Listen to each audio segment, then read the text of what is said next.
কাফনের কাপড় দিয়ে পেঁচাই, জানাজার খাটনিয়ায় উঠাই। এখান থেকে কয়েক কিলোমিটার পথ বিশ্ব রোডের মাথায় গিয়ে দাঁড়াই। হতে পারে কোনো আলেম বিশ্ব রোড দিয়ে যাবে, আমরা তাদের জানাজার নামাজ পড়ানোর জন্য বলবো। এলাকার লোকজন মিলে মাইয়িতকে গোসল করায়া, কাফনের কাপড় দিয়ে পেঁচায়া, জানাজার খাটনিয়ায় উঠায়া আস্তে আস্তে করে বিশ্ব রোডের মাথায় গিয়ে দাঁড়িয়েছে।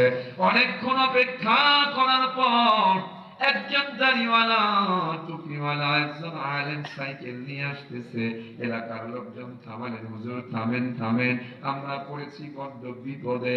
বলে কি বিপদ? বলে আমাদের এক ভাই গতকাল সকাল বেলায় মারা গেছে, জানাজার নামাজ পড়ানোর মতো কেউ নাই, দয়া করে যদি একটু জানাজার নামাজটা পড়ায় দেন বড্ড উপকার হয়। হুজুরের সাইকেল থেকে নেমে বলে হ্যাঁ হ্যাঁ, আমি একজন আলেম পেশায় একজন পুলিশ, থানায় যাওয়া লাগবে, টাইমের বড় অভাব, কিন্তু তোমরাও পড়েছো বিপদে, দাঁড়াও দাঁড়াও জানাজার নামাজ পড়ায় দেই। হুজুরে জানাজার নামাজ পড়ায় নেন। এলাকার লোকজন ডাক দিয়ে বলে হুজুর নামাজ তো পড়াইবেন, কিন্তু মাইয়াতকে কি করে কবরে রাখতে হয়, কি দোয়া পড়তে হয় আমাদের জানা নাই। দয়া করে মেহেরবানি করে যদি একটু কবরস্থটা করে দিতেন বড্ড উপকার হতো। হুজুরের ঘড়ি দেখে বলে আমার তো সময় নাই, থানায় যাওয়া লাগবে, রিপোর্ট করা লাগবে, এদিকে তোমরাও পড়েছো বড্ড বিপদে, তাড়াতাড়ি করে চলো কবরস্থানে চলো।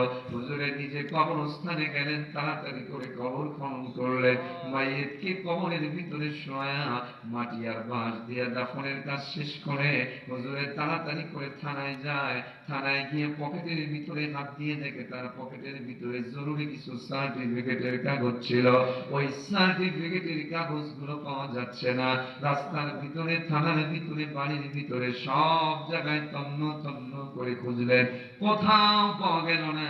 হুজুরে কনফার্ম হলেন আমার সার্টিফিকেট গুলো কবর দিতে নিয়ে তাড়াহুড়া করতে গিয়া কবরের ভিতরেই ঘুরতেছে। হুজুরে সাইকেল চালিয়ে এলাকায় যান। এলাকার লোকদেরকে ডাক দিয়ে বলে ভাই তোমাদের উপকার করেছি, এইবার তোমরা আমার উপকার করো। বলে কি উপকার? বলে তোমাদের ভাইকে কবর দিতে নিয়ে কবরের ভিতরেই আমার জরুরি কিছু সার্টিফিকেটের কাগজ পড়ে গেছে, চলো চলো কবরটা খনন করা লাগবে, আমার সার্টিফিকেটের কাগজগুলো লাগবেই লাগবে। এলাকার লোকজন ডাক দিয়ে বলে হুজুর মাইয়েতকে কবর দেওয়ার পর আবার কবর খনন করা জায়েজ আছে কি জায়েজ নাই আমাদের জানা নাই, যদি জায়েজ থাকে চলেন কবরটা খনন করে দেই। এলাকার লোকজন ডাক দিয়ে হুজুর ডাক দিয়ে বলে মাত্র 40 মিনিট হয়েছে, লাশটা ফলে নাই ফাটে নাই, বিশেষ প্রয়োজনে আবার খনন করা যায়। এলাকার লোকজন যেহেতু জীবনে কোনোদিন মাইয়েতকে কবর দেওয়ার পর আবার কবর খনন করা দেখে নাই, এলাকার হাজার হাজার মানুষ কবরস্থানের দিকে রওনা করেছে হুজুরের পিছনে। হুজুর এবার বর্ণনা করে মাত্র 40 মিনিট আগে আমি যারে মাটি আর বাঁশ দিয়ে দাফন করলাম, এবার সাপুর একটা নিয়ে কবর খনন করার জন্য যেই মাত্র মাটির ভিতরে ঢুকিয়েছে, মাটির ওই ফাঁক দিয়া জান্নাতের বেশকে আম্বারের গ্রাস বিদ্যুতের মতো চতুর্দিকে ছড়ে পড়েছে। এত চমৎকার গ্রাস জীবনেও কোনোদিন তারা শোনে নাই। হুজুরে বর্ণনা করে এবার আমি মাটি খনন করা শুরু করে দিলাম। 40 মিনিট আগে আমি যারে দাফন করলাম মাটি আর বাঁশ দিয়া, উপরের 3 ইঞ্চি মাটি সরায়া দেখি গোটা কবরের ভিতরে কোনো মাটি নাই। আমার আল্লাহ গোটা কবরটারে জান্নাতের ফুল দিয়ে ডেকোরেশন করে দিয়েছে। হুজুরে বলে তাকায় দেখি কে যেন কুদরতি হাতে আমার সার্টিফিকেটের কাগজগুলো ওই জান্নাতের ফুলের উপরে চমৎকার করে সাজায় রেখেছে। হুজুরে বলে আমি আমার সার্টিফিকেট গুলো নিলাম, তাড়াতাড়ি করে মাটি আবার চাপা দিয়ে দিলাম। হুজুরে এবার থানায় যায় না, এলাকার লোকদেরকে ডাক দিয়ে বলে ভাই আমি আমার কাছে পড়ে যেতে চাই, আমি আমার থানায় পড়ে যেতে চাই। আগে বলো এই যে লোকটা যার জানাজার নামাজ আমি পড়াইলাম, নিজের হাতে দাফন করলাম, এই লোকটার কি আমল ছিল যে আমলের কারণে আমার আল্লাহ 40 মিনিটের ব্যবধানে কবরটারে জান্নাতের বাগান বানায়া দিয়েছে। আমার রাসূল বলে আল কবরু রাউযাতুম মিন রিয়াদিল জান্নাহ আও হুফরাতুম মিন হুফারিন নার। আল্লাহর হাবিব বলে মানুষ মারা যাওয়ার পর কবরটা জান্নাতের বাগান অথবা জাহান্নামের গর্ত। হুজুরে বলে আমিও তো মারা যাব, আগে বলো ওই লোকটার কি আমল ছিল যে আমলের কারণে আমার আল্লাহ 40 মিনিটের ব্যবধানে কবরটারে জান্নাতের বাগান বানায়া দিয়েছে।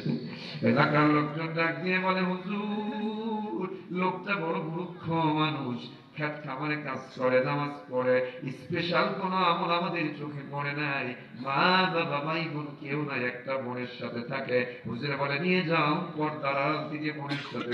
হুজুর বোনকে ডাক দিয়ে বলে বোন কি আমল ছিল তোমার ভাইয়ের আমার একটু বলো না।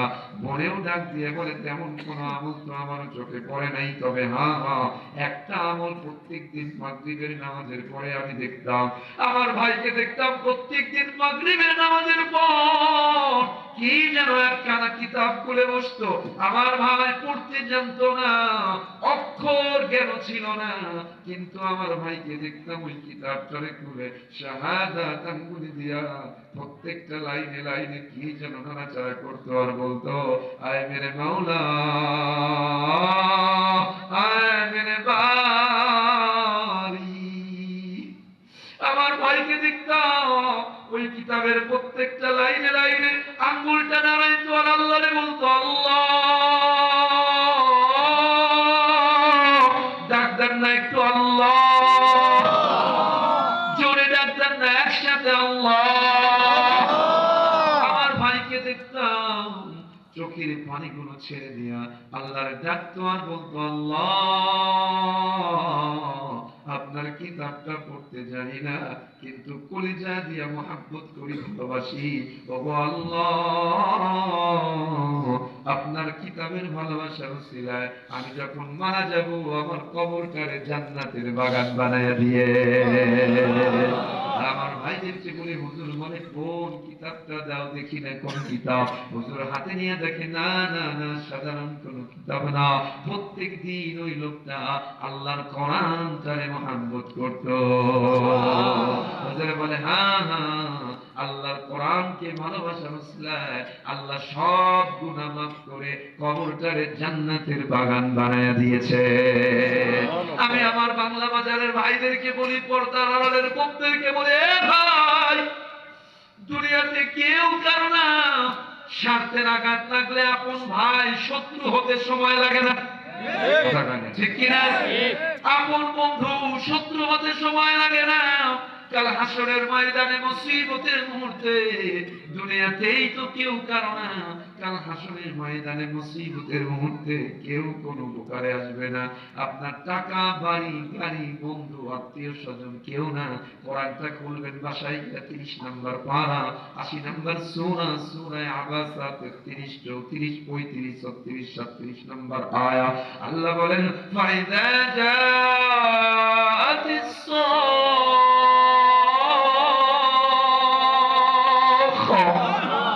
يوم يفر المرء من أخيه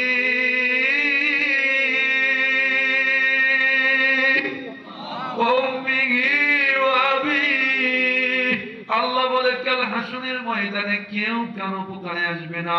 বাবা সন্তান থেকে পালাবে, সন্তান বাবা থেকে, স্বামী স্ত্রী থেকে, স্ত্রী স্বামী থেকে, কেউ কারো উপকারে আসবে না। কিন্তু হ্যাঁ এই যে যারা কোরআনকে ভালোবেসে বসে আছেন, কোরআন যারা পড়েন, কোরআন যারা মানেন, আল্লাহর হাবিব বলে কাল হাসরের ময়দানে আল্লাহ পাকের কাছে কোরআন সুপারিশ করে করে আপনারে জান্নাতে নিয়ে যাবে। প্রথম কথা, প্রথম অনুরোধ আপনাদের কাছে, কোরআনকে ভালোবাসবেন, কোরআনকে পড়বেন প্রত্যেক দিন কিছু না কিছু সময়, 5 মিনিট হোক 10 মিনিট হোক। যারা পড়তে পারেন না কোন আলেমের কাছে, ইমামের কাছে, মুয়াজ্জিনের কাছে, হাফেজের কাছে সপ্তাহে একদিন করে হলেও কোরআন পড়বেন। ওয়াদা ইনশাআল্লাহ। বলেন না ইনশাআল্লাহ? ইনশাআল্লাহ বলেন। আল্লাহ আল্লাহকে ডাক দিয়ে বলেন না আল্লাহ কোরআন শেখার, বোঝার, মানার তৌফিক দান বলেন আমিন। বলেন আমিন। আপনাদেরকে বলে যাই শোনেন কি কোরআন আল্লাহ ফতোয়া দিয়েছেন। আল্লাহু আকবার। কোরআনের মতো সত্য কোন কিতাব পৃথিবীতে আর আছে? পাঠাবেন আপনাদেরকে আমি বিস্তারিত, আমি তো শুরুই করেছি অনেক রাতে, বিস্তারিত অনেক কিছু আজকে আর বলতে পারবো না। শুধু এতটুকু কথা আপনাদেরকে বলি, মালয়েশিয়াতে আমার কাছে এমফিল চলে, ডক্টরেট কাজ চলে।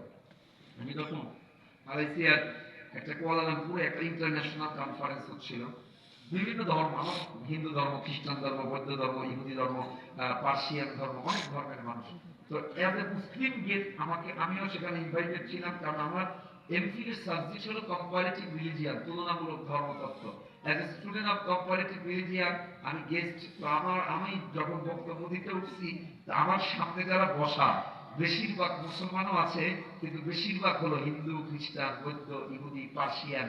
তো আমি মাইকটা হাতে নিয়ে তাদেরকে ডাক দিয়ে বললাম, মাই ডিয়ার, সবাইকে একেবারে আমি প্রথমে মাইক ধরে বললাম, I can challenge you, I can challenge everybody, the only one true religion is Islam, the only one true religious book is Quran, the only one true prophet Muhammadur Rasulullah sallallahu alaihi wasallam.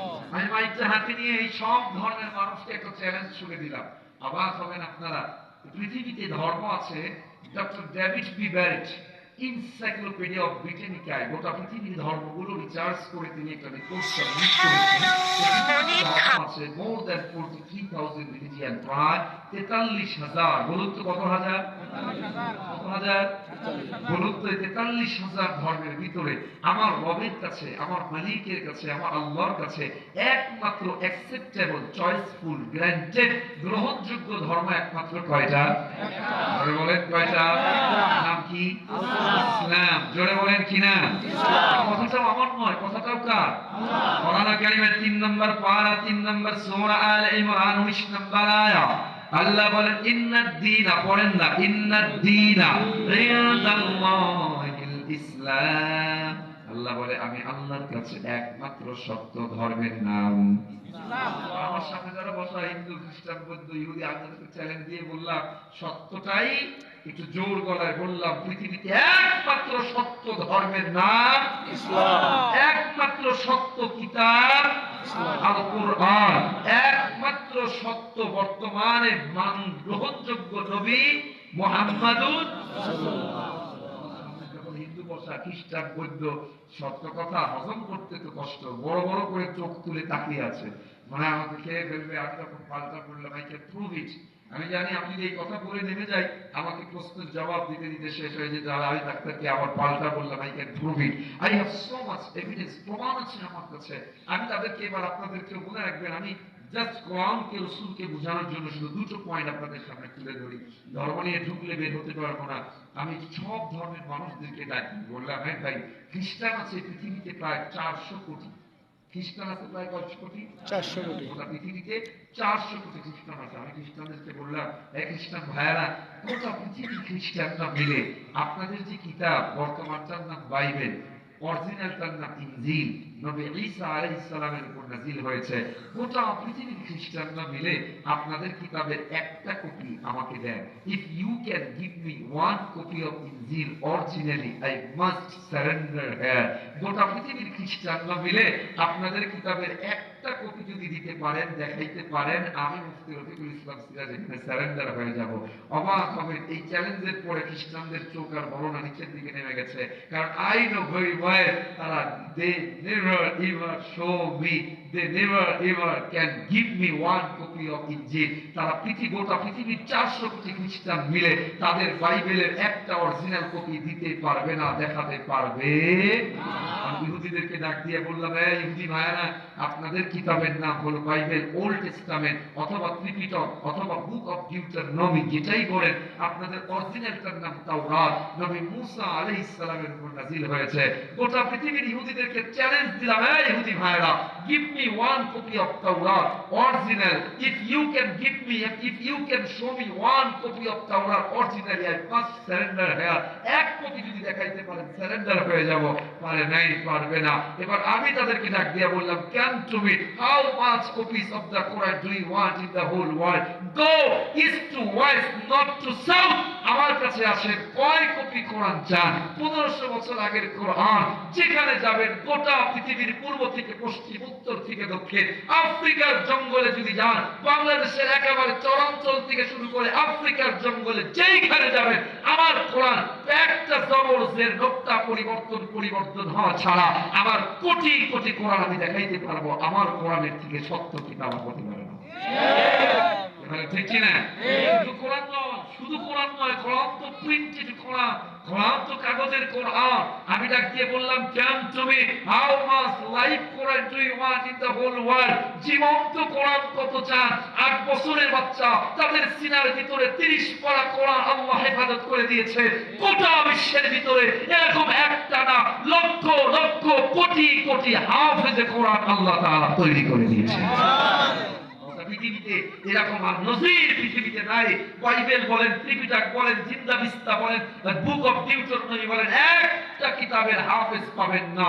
গোটা বিশ্ব জুড়ে সায়েন্সের বলেন, কোন বইয়ের একজন হাফেজ পাওয়া যাবে না কোরআন ছাড়া।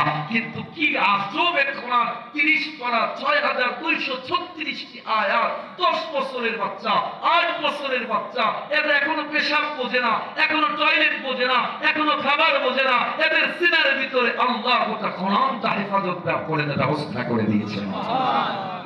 তাই নয়, আমি মাঝে মাঝে বলি, হায় হায় কপাল পোড়া আমাদের বাংলাদেশের নাম লাল সবুজের পতাকাকে গোটা বিশ্বের ভিতরে যারা তুলে ধরেছে, খেলোয়াড় বলেন, প্লেয়ার বলেন, নায়ক বলেন, গায়ক বলেন, আমাদের টাইগার্সরা যদি নাম উঠাইছে একবার, ডুবাইছে 9 বার। কথা কয় না? কথা বলেন ঠিক কিনা? কিন্তু বাংলাদেশের লাল সবুজের পতাকাকে গোটা বিশ্বের ভিতরে প্রত্যেক বছরে 170, 73, 200টি দেশের ভিতরে বাংলাদেশের লাল সবুজের পতাকাকে সর্বোচ্চ উত্তীর্ণ করেছে যারা, তারা হলো কোরআনের হাফেজ। প্রত্যেক বছরে 100, 200 দেশের ভিতরে লাল সবুজের পতাকাকে প্রথম স্থানে, দ্বিতীয় স্থানে উত্তীর্ণ যারা করে, তারা হলো কোরআনের হাফেজরা। আমাদের কোরআনের হাফেজদেরকে সরকারি ভাবে, গভর্নমেন্ট ভাবে কোনো ওয়েলকাম দেওয়া হয় না, তাদেরকে ধরাছোঁয়া করা হয় না, বরং যারা কোটি কোটি টাকা জলে ডুবায় দেয় এদেরকে ওয়েলকাম দেওয়া হয়। ঠিক কিনা? আল্লাহ আমাদেরকে সঠিক বুঝদান করুক, বলেন আমিন। আমি আপনাদেরকে বুঝাইতে চাই, এক কথা, কোরআনের থেকে আর দামি কিছু হতে পারে না।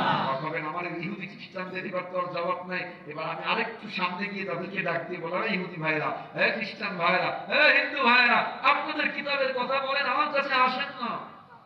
ধর্মের কথা বলেন, হিন্দু ধর্মের লোকদেরকে ডাক দিয়ে বললাম, হিন্দু ভাইরা, কেন তুমি আপনাদের কিতাব, ওপেন ইউর বুক, আপনাদের কিতাব খোলেন। হিন্দু ধর্মের সবচেয়ে গ্রহণযোগ্য কিতাব বলা হয় বেদ। ঋগ্বেদে বলা হচ্ছে, একং ব্রহ্ম দ্বিতীয়ং নাস্তি নেহ নাস্তি কিঞ্চন, অল্লং জ্যেষ্ঠং শ্রেষ্ঠং পরমং ব্রহ্মণং, অল্ল রাসূল মুহাম্মদ রাকম বরস্য, চিৎকার দিয়ে বলেন আল্লাহু আকবার। বললাম, আপনাদের কিতাব খোলেন। হিন্দু ধর্মের অন্যতম একটি কিতাবের নাম কল্কি পুরাণ, 1 নম্বর খণ্ড, 18 নম্বর অধ্যায়, 11 নম্বর মন্ত্রে বলা হচ্ছে, সর্বশেষ যিনি নবী হবে, নবীর নাম হবে নরসংসং শ্রীদৃষ্টম অপসং সপ্ততস্তমং দিবন সদ্যম হসম। সর্বশেষ যিনি নবী হবে, নবীর নাম হবে নরসংস, সংস্কৃত ভাষা, বাংলা অর্থ প্রশংসিত, আরবি অর্থ মুহাম্মদ। সুবহানাল্লাহ।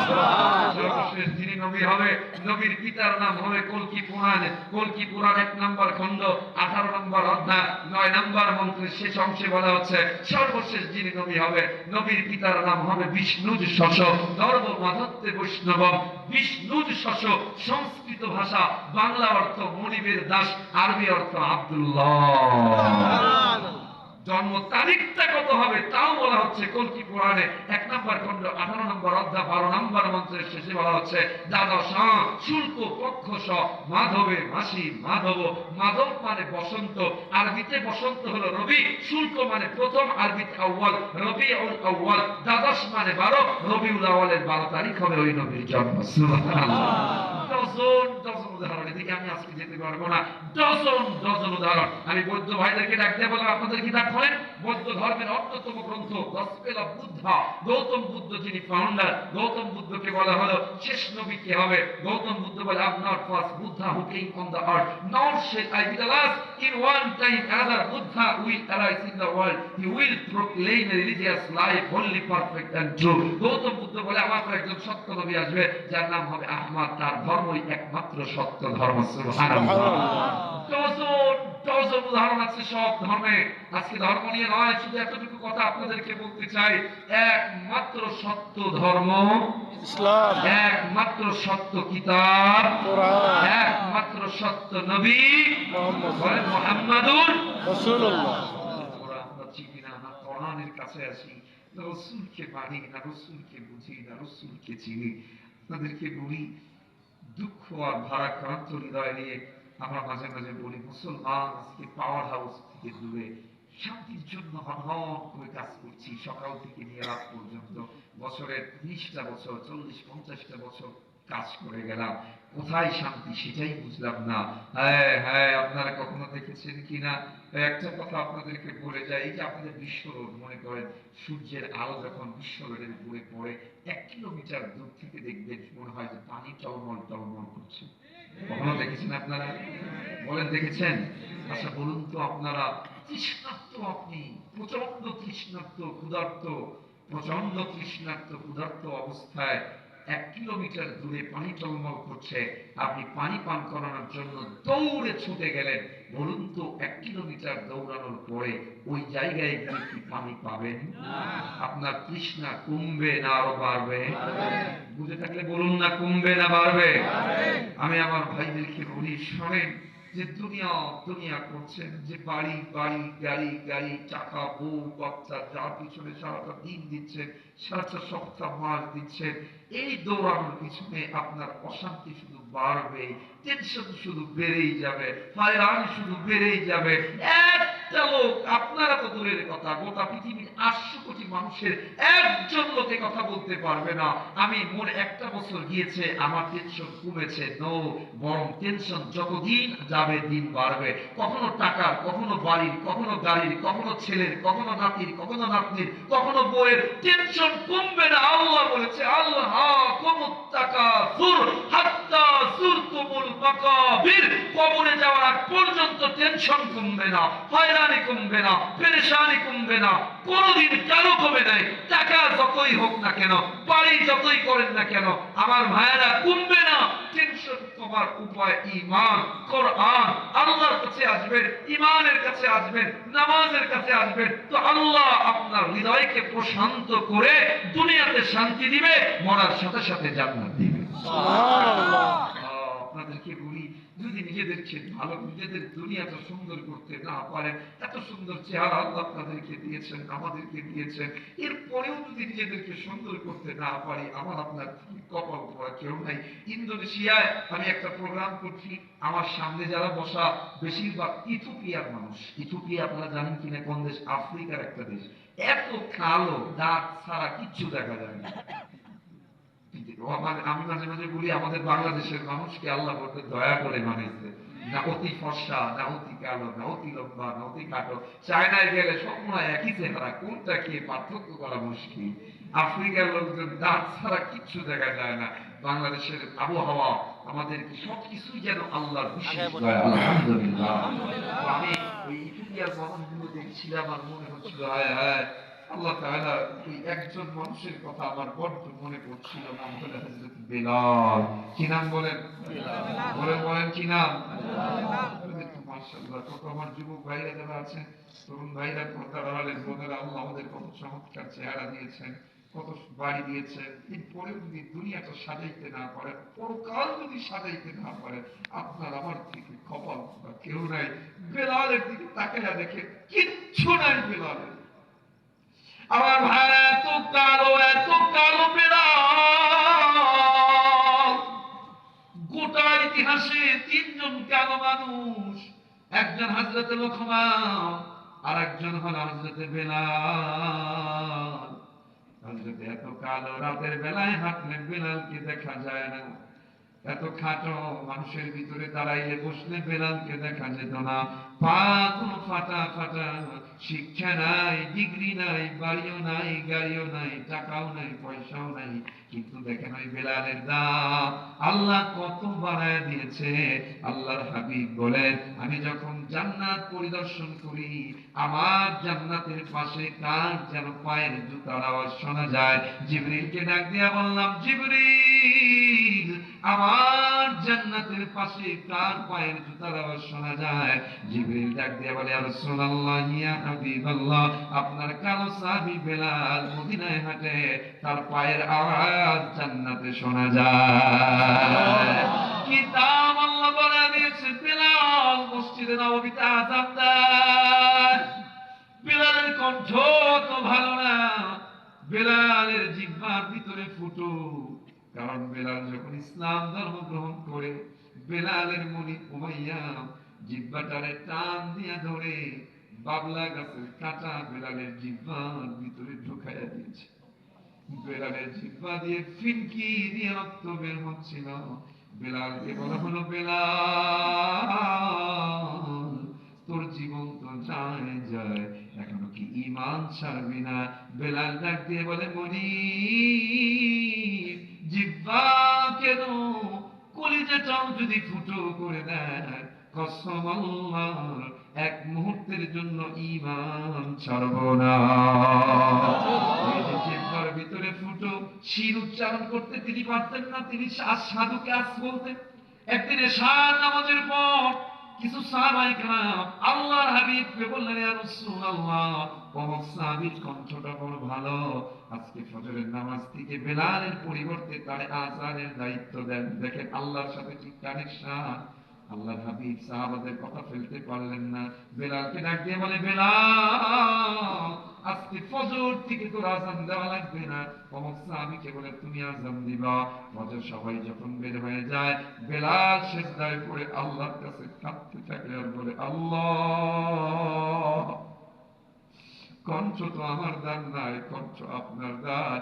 এবার ওগো মাওলা, ওগো আল্লাহ, দয়া করে মেহেরবানি করে আমার আযানের নিয়ামত থেকে বঞ্চিত করিয়েন না।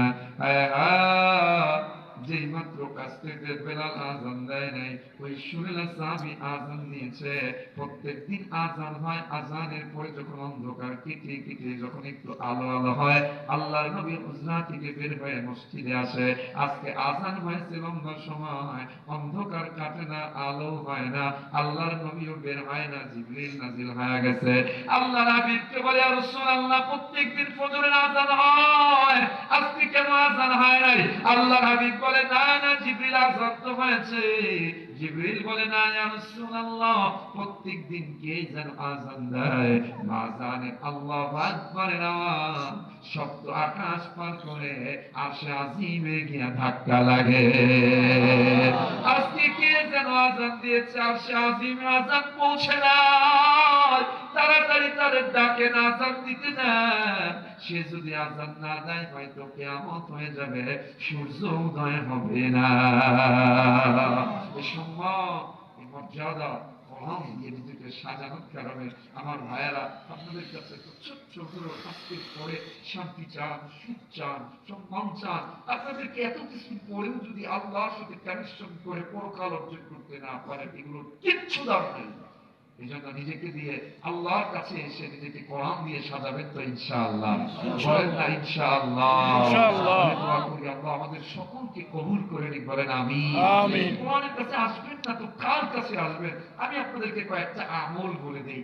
দেখুন না, কোরআন যা বলেছে, ইসলাম যা বলেছে, তার থেকে মডার্ন, আপডেট, লেটেস্ট, গ্রেটেস্ট, উন্নত পৃথিবীর আর কিছু হতে পারে? জোরে বলেন না, হতে পারে? একটা উদাহরণ দিলে বুঝবেন। ইসলাম আমাদেরকে যা বলেছে, তার থেকে উন্নত পৃথিবীতে আর কিচ্ছু নেই। যেমন দেখেন, ইসলাম বলেছে আপনারা এই যে চা খাই, আমরা চা খাওয়ার সময় চা গরম হলে কি করেন? দেখুন, ফু দিয়ে দিয়ে ঠান্ডা করেন, তাই না? আজকের পরে আর দিবেন না, এখন থেকে কয়েকটা মিনিট ভালো করে মাথার ভিতরে নেন। দেখেন ইসলাম যা বলেছে কত উন্নত। ইসলাম বলেছে সাবধান, চায়ে ফু দিও না, খাবারে ফু দিও না। রাসূল বলেছে না তানফুখু ফিত তাআম, খাবারে ফু দিও না। আজকে বিজ্ঞান কি বলে অবাক হবে, মেডিকেল সায়েন্স বলে মানুষ, আমরা নাক দিয়ে মুখ দিয়ে যেটা গ্রহণ করি সেটা অক্সিজেন, যেটা গ্রহণ করি সেটা কি, আর যেটা বের করি এটা carbon die oxide. Medical science বলে আপনি যদি চায়ে ভাতে দুধে ফু দেন, কার্বন ডাই অক্সাইড গুলো চায়ে যাবে, ওই চা যদি আবার খান, ওই ভাত খাবেন আপনি, আপনি কার্বন ডাই অক্সাইড গুলো আপনার ভিতরে গেলে আপনি অসুস্থ হতে পারেন, আপনার ইন্টারনাল ডিজিজে আপনি আক্রান্ত হতে পারেন। আপনি যেন অসুস্থ না হন, রাসূল বলেছে খাবারে ফু দিও না। সুবহানাল্লাহ। অবাক হয়ে যাবে, ইসলাম যা বলেছে তার থেকে উন্নত পৃথিবীর কিচ্ছু নাই। ভাই বলেন না, আমরা পুরুষ আমাদের লুঙ্গি প্যান্ট টাকনু নিচে না উপরে পড়বো? বলেন। আর মহিলারা আমরা কোথায় পড়ি? যুবকেরা উল্টা হয়ে গেছে, নারীরা উপরে উঠাইয়া দিয়েছে আর যুবকরা নিচে নামাইয়া দিয়েছে, তাই না? না, দেখুন রাসূল বলেছে মাসফালা মিনাল কাবাইন মিনাল ইজারি ফিন্নার। বুখারী, মুসলিম, তিরমিজি, মুসনাদ আহমদ, অনেক হাদিসের কিতাবে আছে রাসূল বলেন পুরুষের টাকনুটা যদি ঢাকা থাকে ওই অংশ জাহান্নামে যাবে। কি আশ্চর্য ব্যাপার! আজকে বিজ্ঞান বলছে, হাত দিয়ে দেখবেন আমাদের পুরুষের দুই পাশে দুটো হাত দিয়ে আছে পায়ের গোড়ালিতে, ওই হাতটির ভিতরে বিজ্ঞান বলছে এক প্রকার হরমোনাল গ্রোথ হয়। আপনি যদি সবসময় ঢেকে রাখেন আপনার হরমোনাল গ্রোথ কমে যাবে, আপনার যৌন ক্ষমতা কমে যাবে, মেন্টালি আপসেট হবে। হাদিস মেনে যদি উঠায় রাখেন, আল্লাহ রাসূল অনুযায়ী বিজ্ঞান বলছে হরমোনাল গ্রোথ বেড়ে যাবে, আল্লাহ আপনার শক্তি বাড়ায় দিবেন। আজকের পর থেকে ওয়াদা করবেন, যা করবেন সুন্নত মেনে করবেন, বলেন ইনশাআল্লাহ। ইনশাআল্লাহ। লাভ আপনার, বলেন লাভ কার? আমার, বলেন লাভ কার? জোরে বলেন লাভ কার? আপনার। আমি এত রাত অনেক 12:30 বেজে গেছে, আমি অনেক উদাহরণ দিতে পারছি না, দুই চারটা উদাহরণ আপনাদেরকে দিচ্ছি, সুন্নাত মেনে করবেন, লাভ আপনার। নামাজ আজকে ফজর থেকে জুমা রাত, ফজরের নামাজ থেকে নামাজ পড়বেন, বলেন ইনশাআল্লাহ। ইনশাআল্লাহ। ওয়াদা বলেন ইনশাআল্লাহ। ইনশাআল্লাহ। দোয়া করেন আল্লাহ পাঁচ ওয়াক্ত নামাজ পড়ার তৌফিক দিয়ে, বলেন আমিন।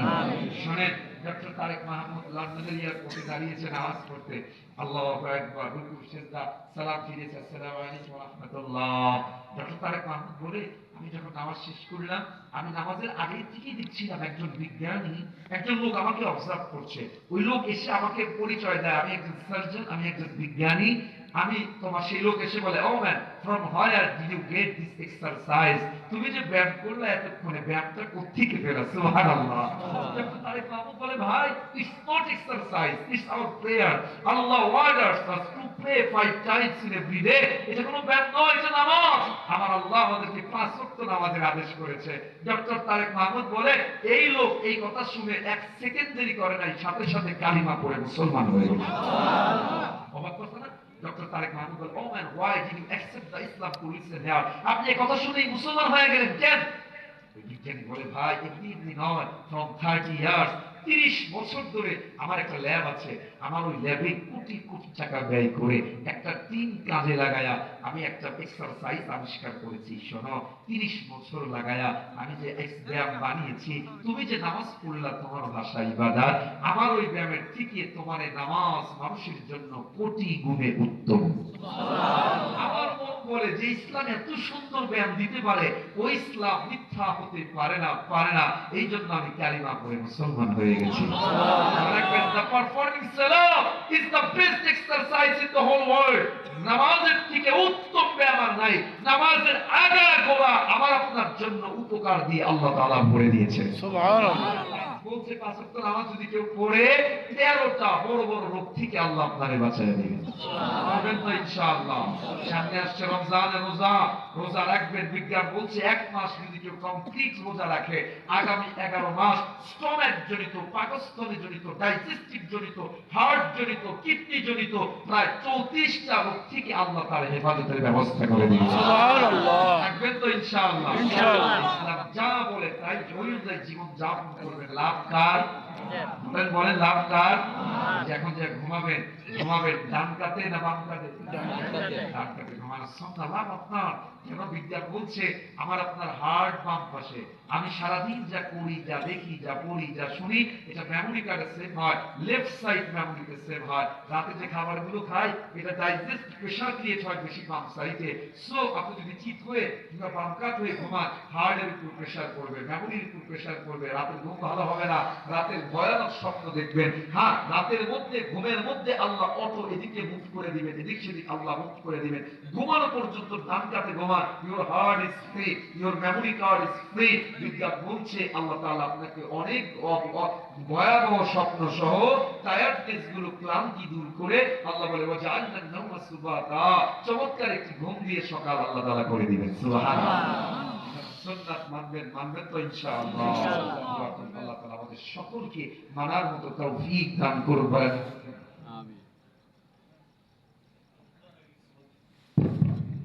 আমিন।